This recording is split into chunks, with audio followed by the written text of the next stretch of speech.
Now, one of the things that you talk about, besides the Livongo relationship, you kind of distinguish in a lot of this is through there are three buckets. The people who go to the drugstore to get it, the people who go to the hospital who get it, and the people who seem to find out about it from Medicare.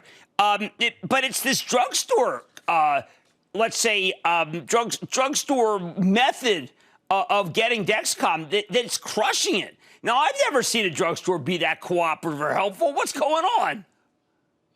Well, one of the things we had to do, Jim, one of the things we've learned, we need to meet our patients where they are. And our patients go to the drugstore, certainly for their insulin and other medications, on a regular basis. The easiest way to get product to these patients is through the drugstore.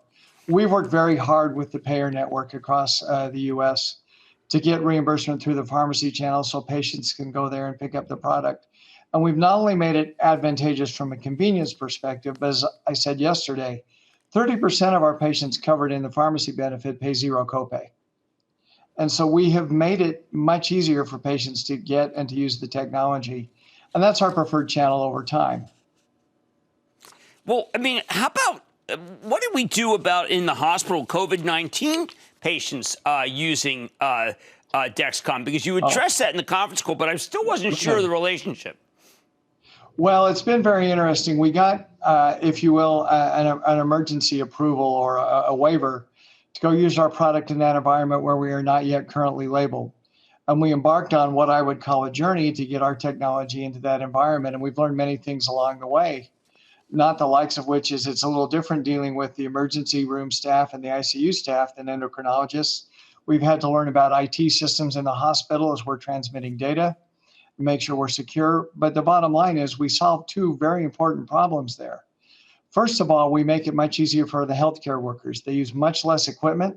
They don't have to go into the room as often. They don't have to expose themselves to these patients because they can monitor them in the hallway. We put a sensor on a patient, hang a phone next to the pole, and then they can use our Follow app to look at where the patient is. So we are helping in that area, but we're also helping provide better control for these patients.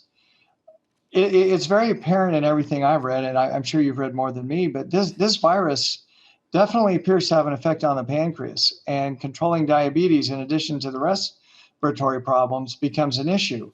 If you have a reading every 5 minutes, an alert or an alarm if somebody's too high or too low, they can much better control the diabetes aspect of these patients or the glucose variability aspects of these patients, and then deal with the respiratory issues as well. We've had great success. Don't miss a second of Mad Money. Follow @JimCramer on Twitter. Have a question? Tweet Kramer. #MadTweets. Send Jim an email to madmoney@cnbc.com or give us a call at 1-800-743-CNBC. Miss something? Head to madmoney.cnbc.com.